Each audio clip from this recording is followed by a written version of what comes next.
AI. Vice President Harris will travel to United Kingdom to advance the administration's work to ensure the safe and responsible use of AI. On Wednesday, the Vice President will deliver a major speech in London outlining the Biden-Harris administration's vision for the future of AI and the steps we are taking to realize that vision. On Thursday, she will continue advocating for this approach and will participate in the Global Summit at AI Safety, where she will make clear the United States is committed to lead on AI. She will also meet with Prime Minister Sunak in London and other leaders to continue our close consultations on the conflict between Israel and Hamas and Russia's war in Ukraine. And finally, a new feature in the briefing room over the next few weeks, we're going to be putting a spotlight on the first 10 drugs selected to price negotiations through Medicare thanks to President Biden's Inflation Reduction Act. And for 10 days, we'll talk about how lowering costs for each of these drugs will lower costs and also save lives. First up is Eliquis, a drug used to treat blood clots that nearly 3.5 million Medicare recipients took last year. In 2022, in that year alone, Medicare Part D enrollees spent over $1.5 billion in out-of-pocket costs on this drug. And at the same time, Big Pharma made record profits. Manufacturers of the drug executed more than $97 billion in stock paybacks and spent over $172 million on lobbying since the drug was launched. President Biden and congressional Democrats took on Big Pharma and won, so seniors don't have to choose between health care and other basic needs. For example, a senior from Texas, her name is Myra, wrote to President Biden and said bringing down the cost of Eliquis below the $700 her family pays could mean that her husband can finally fill his prescriptions without having to worry about whether they can pay rent. And because of the Inflation Reduction Act, millions of people will see lower prescription drugs costs. Now, before I turn it over to Admiral John Kirby, who's going to give us an update on what's going on in the Middle East, I wanted to say welcome back to Zeke and congratulations on your baby boy. It's good to have you back in the briefing room. It's been too long. And with that, Admiral Kirby. Thank you. Afternoon. Obviously, it goes without saying that we continue to closely monitor events in the Middle East and the conflict between Israel and Hamas. Of course, the President remains continually briefed, was briefed throughout the weekend, and of course, again this morning, and as I think you know, he spent some time yesterday on the phone with Prime Minister Netanyahu and with President Sisi of Egypt. In the call with Prime Minister Netanyahu did receive a commitment that the Israelis will endeavor to support a significant increase in the flow of humanitarian aid into Gaza, so additional trucks. And we had 45 or so get in yesterday. We're hoping that we can get some more in today, but obviously, even with the increase, it's going to take time to make up the difference, and we know there's an awful lot that needs to happen to accelerate and to increase that flow of aid. For our part, we continue to meet with regional partners, including, I think, as you know, the Saudi Defense Minister, Khalid bin Salman, is here. He's going to meet with Jake. In fact, I think that meeting's going on right now to discuss the latest in the region and ongoing efforts to prevent the conflict from widening. You've all heard the President and Jake be very clear about this. Our message to any actor seeking to exploit this conflict is don't do it. And as you all know, we have strengthened our force posture in the region. We're continually watching to make sure that any actor who might be tempted to jump in here knows that we will take very seriously our national security interests in the region, not to mention our obligation to protect our troops and our facilities that are going after ISIS in places like Iraq and Syria. Now, I just want to add just one little thought here on top of Karine's excellent comments on anti-Semitism. I think you all saw what happened in Dagestan, Russia, yesterday, in what can only be described as a chilling demonstration of hate, bigotry, intimidation. Some people have compared it to the pogroms of the late 19th and early 20th century, and I think that's probably an apt description, given that video that we've seen out there. Local, provincial officials certainly came out pretty swift to condemn this mob. And I heard within the last hour or so, apparently Mr. Putin has decided to have some sort of meeting with his security officials. But outside of that, we've heard crickets from the Kremlin. Nothing. No condemnation. no calling for a stoppage of hate, discrimination, and bigotry towards Jews. Nothing. And I think that speaks volumes. And the same goes, for here in the country. Karine talked about what's going on college campuses, but the same goes for Islamophobia. There's no place for that in the country. It must be condemned equally as strong, and we all need to work with might and main to stop that kind of hate as well. Thanks, John.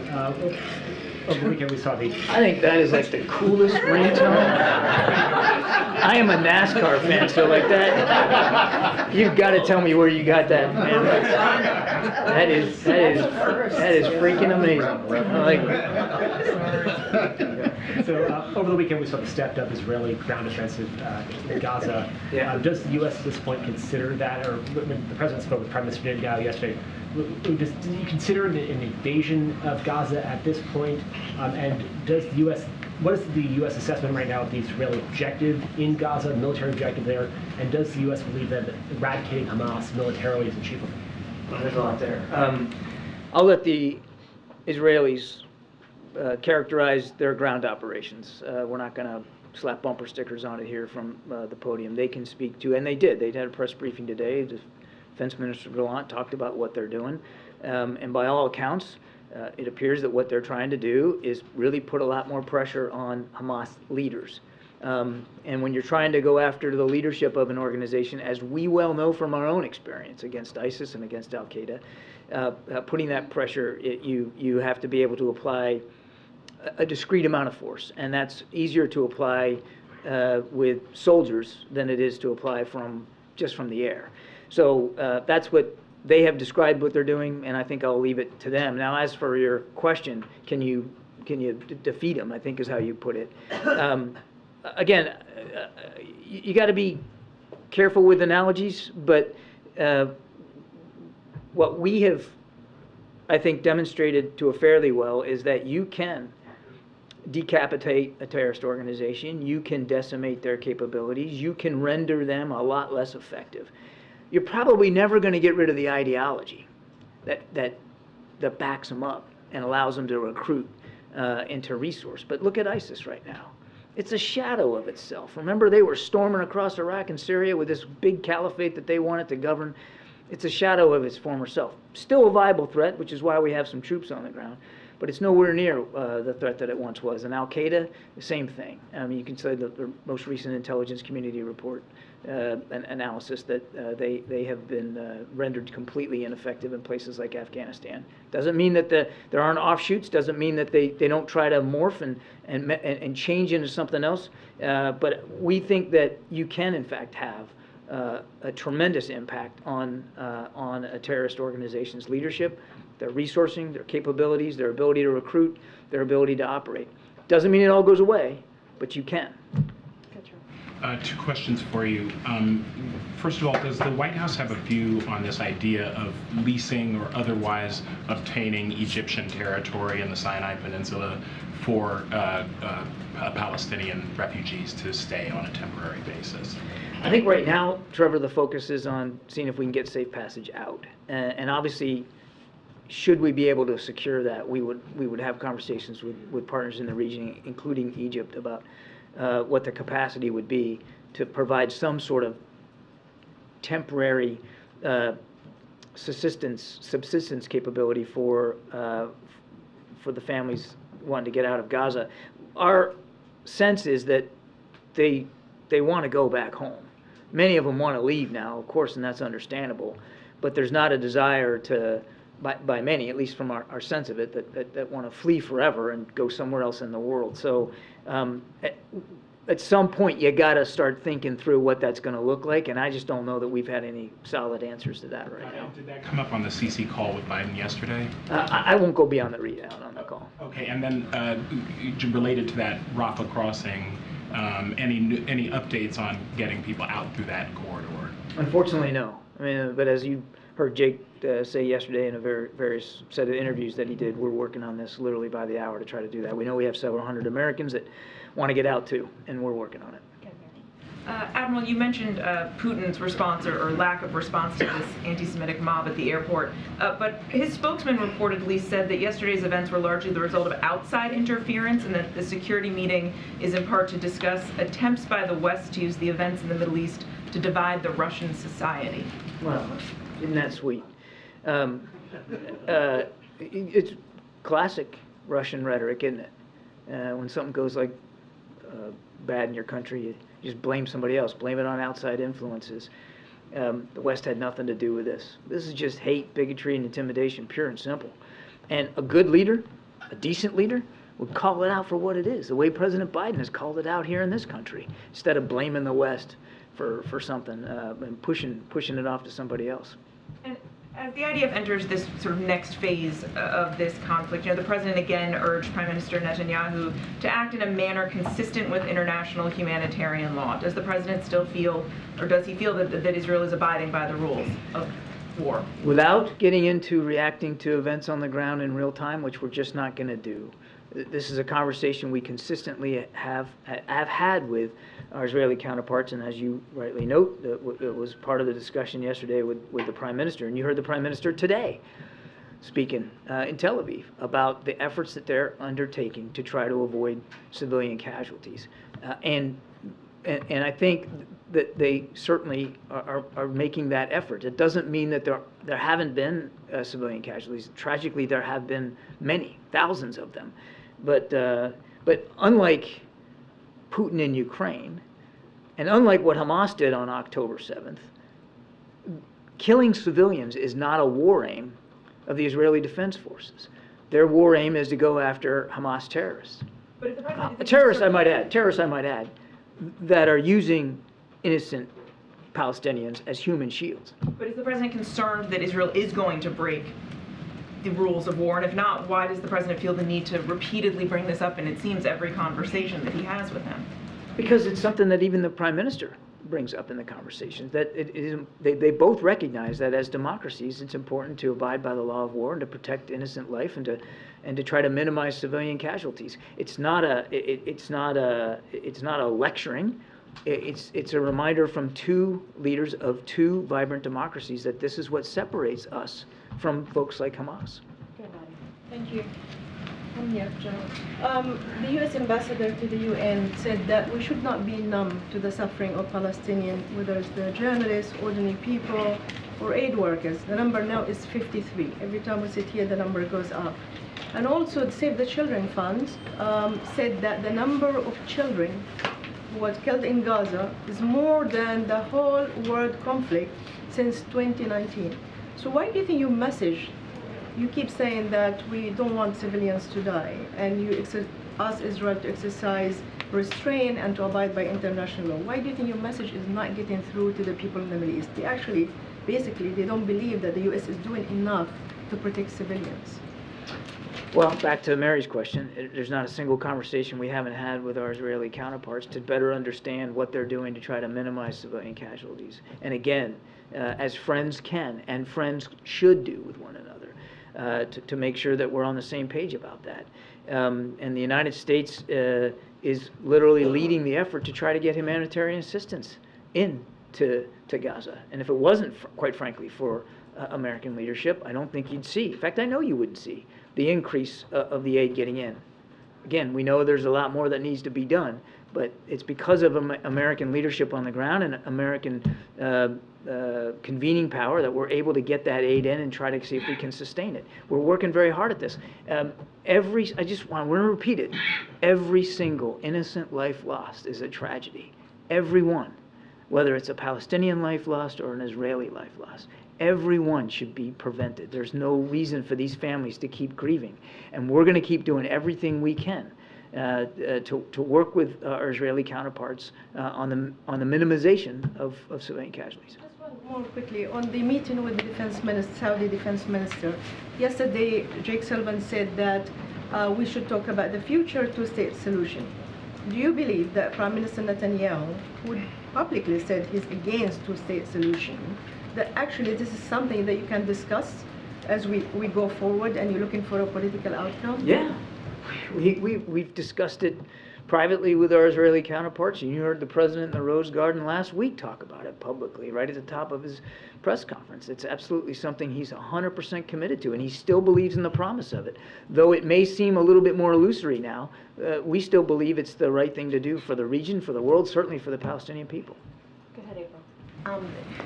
For both of you or for John, you have a historic coupling with DHS, DOJ, Department of Ed with this civil rights law when it comes to anti-Semitism and Islamophobia on these college campuses.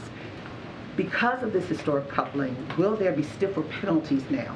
I'm talking about the penalty part for those who are carrying out hate and terror, as Karine said in her opening statement. April, I'm not sure I'm qualified to answer that question. That's a little bit out of my swim lane, I'm afraid. That's going to be up to DOJ. But you went beyond just hate. You went into terrorism. Yeah, tied to anti-Semitism, right? That's what I was talking about, and also Title VI of the Civil Rights Act. So, look, that's going to be something that DOJ is going to decide on, right? We're talking about Title VI under the Civil Rights Act of 1964, right? That's what we're saying, that people, as they deal with what's happening in these campuses, that's kind of the path that we're going to try and deal with this. Again, DOJ, Department of Justice, is going to deal with the penalties and how they move forward on that. We're just not going to speak to that from here. Not beyond hate, though, but terrorism. Terrorism. What I was saying, anti-Semitism, right? It is unacceptable. That is what we've been seeing in these college campuses, and that's what I was referring to. Okay.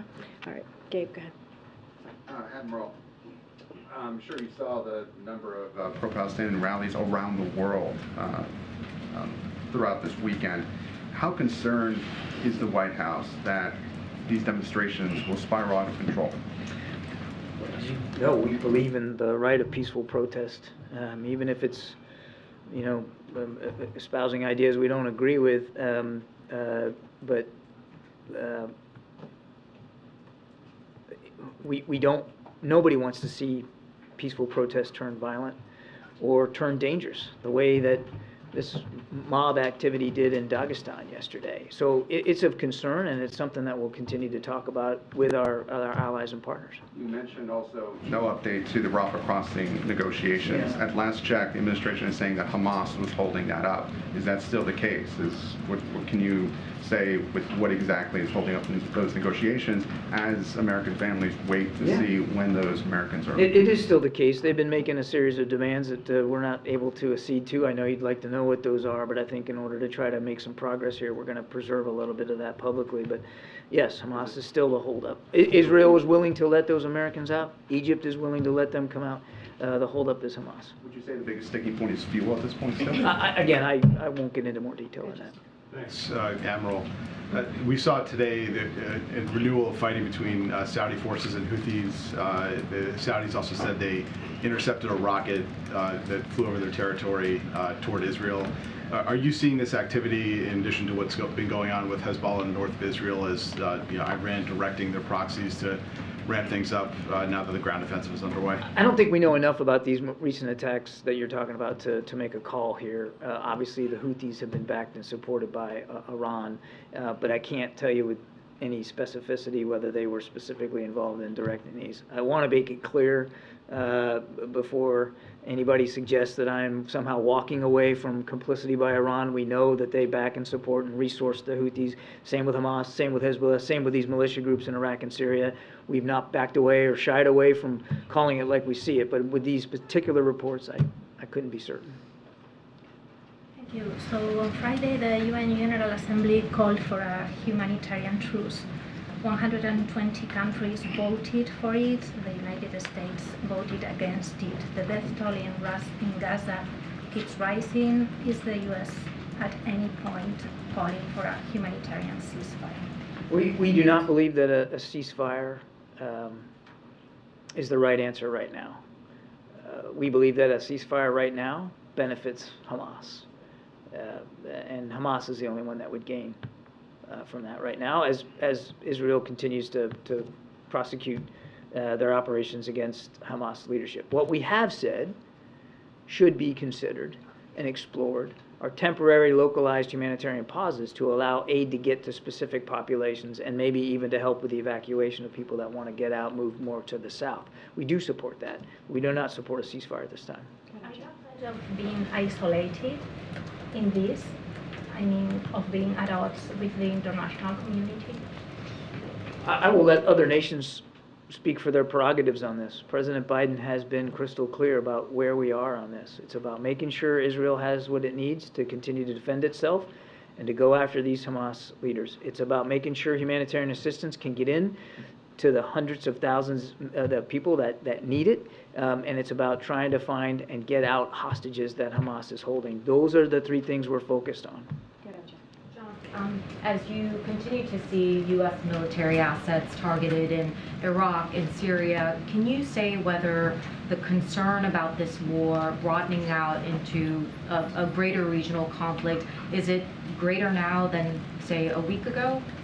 I don't know that I'd put a percentage on it, MJ. We're deeply concerned about that potential, which is why we have done everything we can to send a strong signal of deterrence to prevent that. In fact, if you just look at the decisions the president has made, they're all designed to prevent a deepening conflict, a widening conflict, any kind of escalation. The force posture that we've added to the region, the conversations that he continues to have with world leaders, certainly there in the region, everything we're doing is to try to prevent that. But it is still of concern.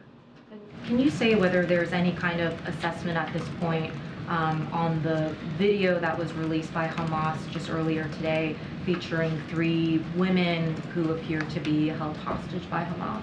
we're not able to independently verify the authenticity of those videos. We're also not in a position to refute their authenticity.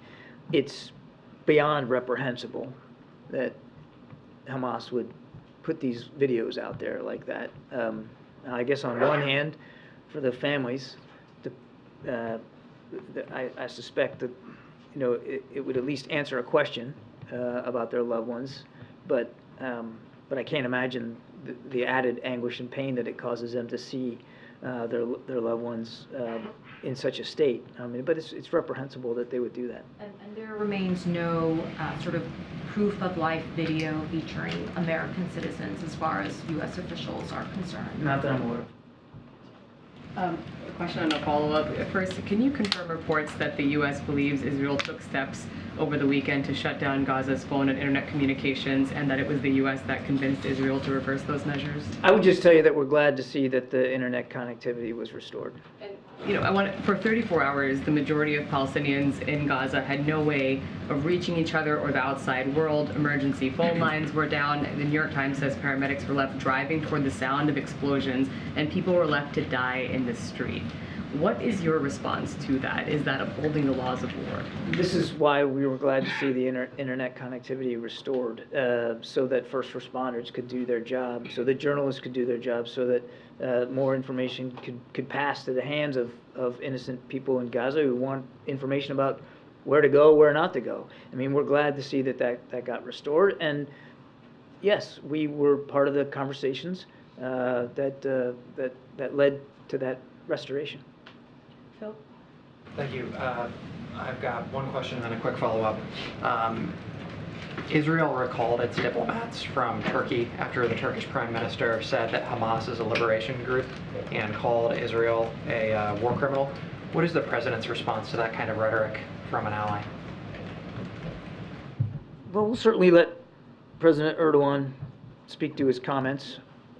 We don't have to agree with everything he says on every issue to still maintain the fact that he is an important NATO ally and has had a very positive influence, particularly on like the Black Sea grain and trying to help get that out there. But we do not associate ourselves with those comments. And then you were asked about a two-state solution, and you noted that the administration has had consistent conversations with Israeli counterparts towards that end. Has the administration had similar conversations with Palestinian leaders? Are there any Palestinian leaders or groups that the White House has identified who would be constructive in those types of talks? We absolutely have, particularly with President Abbas. In fact, when we took office, there had been almost no relationship with the Palestinian Authority by the previous administration, and we worked hard to restore that relationship and to try to get those conversations going. So yes, we absolutely have. So that's President Hamas is the one that the administration would like to see the Israelis negotiate with at a future date. We're not at a point right now on negotiating over a two-state solution. So I think you got the cart way in front of the horse right now for where we are. But we have had conversations with Palestinian officials, including President Abbas, at President Biden's level about the need to continue to pursue a two-state solution. We have to wrap up. Thank you so much. Admiral, you said the president got a commitment from Israel that they would allow a significant increase of aid to come into Gaza. Can you be more specific? How many trucks are we talking? What would be an appropriate amount of aid or trucks according to the White House? Well, I think this first phase that we talked to the Israelis about is trying to get it up to about 100 a day. But that's a first goal. We know that even that, which is a dramatic improvement over where we are right now, is still not going to be enough. So we're not going to let it go. We're not going to drop it. We're going to continue to try to see what we can do to increase that volume. But initially, it's about 100 a day, and with a lot of hard work and continuing to build on issues of trust and being able to verify what's in these trucks, we're confident that we can get there in coming days. All right, James in the back, you have the last question. That's very kind. Thank you very much. Two questions. First, on the hostages. More than 3 weeks have passed now since the original Hamas attack and the seizure of hostages. How many Americans have you confirmed in that time are actually hostages? Less than 10. That's not a number. I want a number from you. Less than 10. Why can't you give a number? James, I've given you an answer. What's your next question? You've given an answer. You haven't been responsive. Let the record show. The other question has to do with Israeli war aims. The Israelis have said that their objective, and they've been very explicit about it, is to destroy Hamas. From you and other administration officials, we hear that the objective is to ensure that Hamas can never terrorize Israel again. Those are two different objectives. Are you having a problem with the Israelis in terms of a clear communication here of their objectives, or have their objectives, to your eyes and ears, appeared to change over time? No, and no. So does the United States support the goal of destroying Hamas? We support what Israel is trying to do to protect their citizens from the threat of Hamas. And James, I think you know this, we aren't on the ground fighting in this war. There's no intent to do that. These are Israeli military operations. They get to decide what their aims and strategy are. They get to decide what their tactics are. They get to decide how they're going to go after Hamas. We're doing everything we can to support them, including providing our perspectives, including asking them hard questions about their aims and their strategy and the kind of questions we'd ask ourselves. But the question you asked me is a question better put to the Israeli Defense Forces. Thanks, everybody. Thanks, Admiral. Thank you, Admiral. Because of the events happening on the South Lawn, we don't have that much time. Zeke, you just want to? The new speaker plans to move forward with and House Republicans plan to move forward with a funding bill to provide supplemental assistance to Israel this week. They're seeking spending offsets. That's also moving to decouple that from Ukraine and the other supplemental requests from the administration. What's the White House position on that? Would the president sign a Israel-only supplemental request, or is the White House still insisting that they all move together? So look, I do want to do a little bit of a lay down here because this is incredibly important. When you think about Hamas and you think about Putin, they represent different threats, right? And but both want to annihilate a neighboring democracy, and we've been very clear about that. And so we can't afford to let that happen. And that's what we've been very clear about. So making sure both Israel and also Ukraine succeed in their fights for democracy against terrorism and tyranny, it is vital to America's own national security. So we must help innocent civilians devastated by Putin's war in Ukraine and the conflict between Israel and Hamas, including by providing life-saving humanitarian assistance in Gaza. That is important as well. And there is a bipartisan consensus. We've seen it. We've seen the bipartisan consensus in the Senate. You have heard me say how the director of OMB and also our Office of Legislative Affairs have been giving briefings in a bipartisan way to members of both the Senate and the House. And it is important. We see a strong majority of Republicans and Democrats in the House and the Senate, as I just mentioned, who both have been very vocal on the record. Just last week, I listed out a bunch of House members, a few House members and senators, and quoting them and saying what they have said on the record in supporting both Ukraine and Israel supplemental, this urgent national security needs. And so that's what we want to see. There's no reason why that should not happen. There's no reason why we, as America, United States of America, cannot make sure that Israel and also Ukraine has the funding that they need. And is the President open to considering any spending offsets for that funding? So look, I'm certainly not going to get into hypotheticals from here, but what I can say is...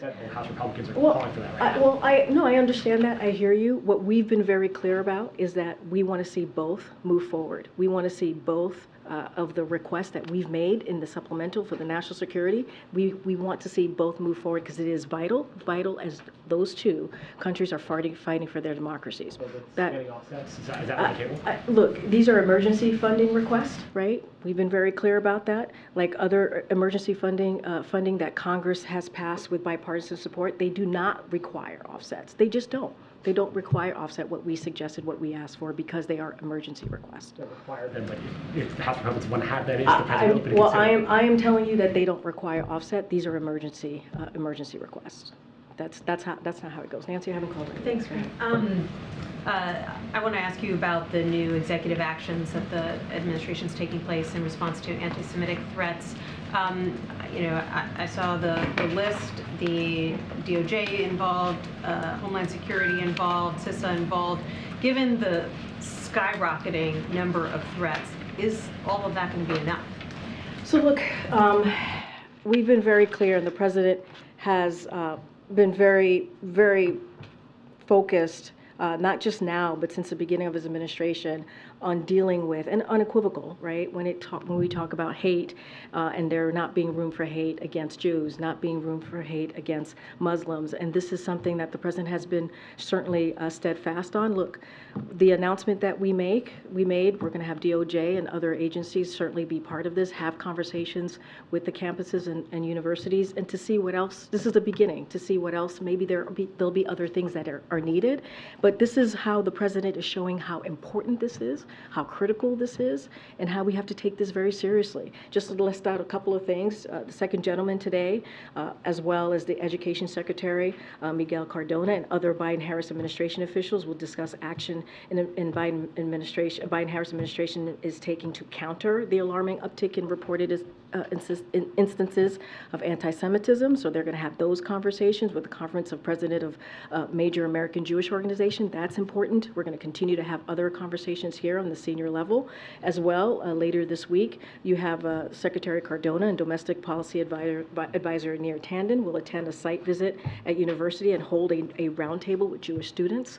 And in recent weeks, the Department of Education has conducted site visits in San Francisco, in St. Louis, and in Maine to address and learn more about the anti-Semitism at schools and college campuses. And so that we're going to continue to hear directly from these Jewish organizations. We want, I said at the top, if folks have concern, I've listed out how they should be able to flag those concerns for us. And so we believe what we announced just today is incredibly important. It's just a first step.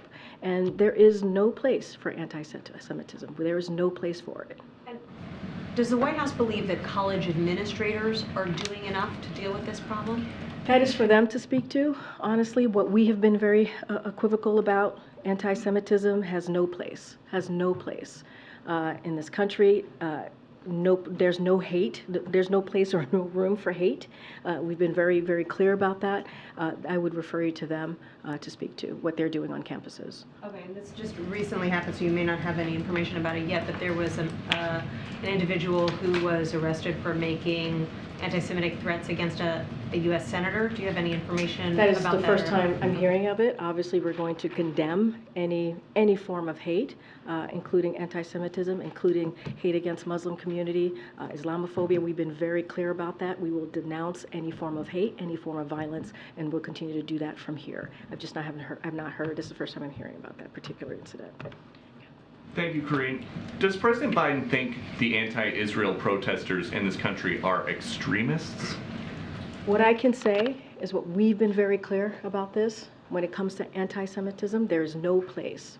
We have to make sure that we speak against it very loud and be very clear about that. Remember, what the president decided when the president decided to run for president is what he saw in Charlottesville in 2017, when he saw neo-Nazis marching down the streets of Charlottesville with vile anti-Semitic just hatred. And he was very clear then, and he's very clear now. He's taken actions against this over the past 2 years, and he's continued to be clear. There is no place for this type of vile and despite this kind of rhetoric. And we hear you guys, though, talk about extremists all the time. It is usually about MAGA extremists. So what about these protesters who are making Jewish students feel unsafe on college campuses? Are they extremists? I've been very, very clear. We are calling out any form of hate. Any form of hate. It is not acceptable. It should not be acceptable here.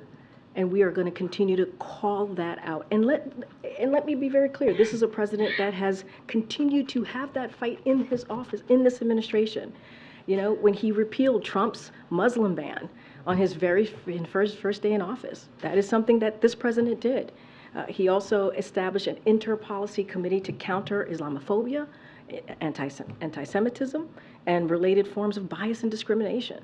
We have taken this very, very, very seriously, from the president all the way on down. Does President Biden look at these anti-Israel protests on college campuses and think it's nice to see that the country's youth are so involved, or does he think the next generation is doomed? Here's the thing. There's no place for hate in America. No. I'm telling you, there's no place for hate in America, and we condemn any anti-Semitic threat or incident in the strongest terms. And you heard me say at the top, I gave a message to students who are feeling under threat right now, right?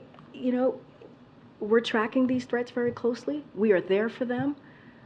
No student should have to be able to go to class, live on campus in fear.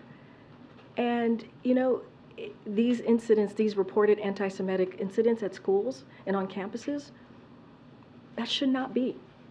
We have to condemn them. We have to condemn them.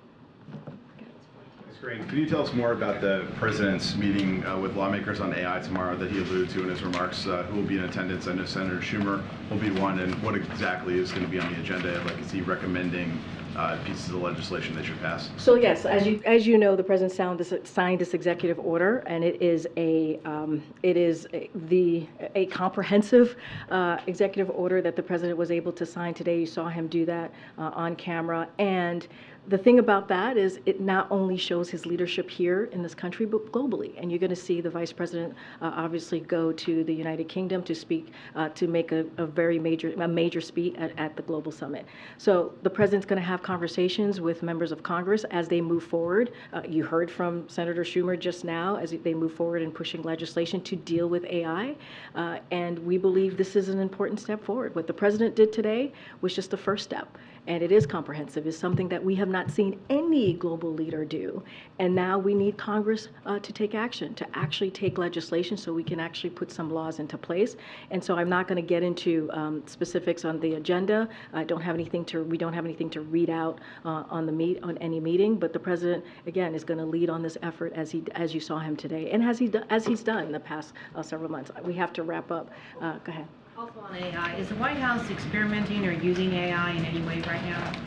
I don't have anything to report on the White House experimenting ourselves with AI. I don't have anything on that. You're not AI, you're the Pinfield, right? I don't know. Go ahead, Karen. The administration's withholding over $7 million from Ohila, the loan servicer, after they failed to send billing statements out to 2.5 million student loan borrowers. And there were 800,000 borrowers who were delinquent then on their loans because of these glitches. How concerned is the administration about these problems persisting as the student loan repayment continues?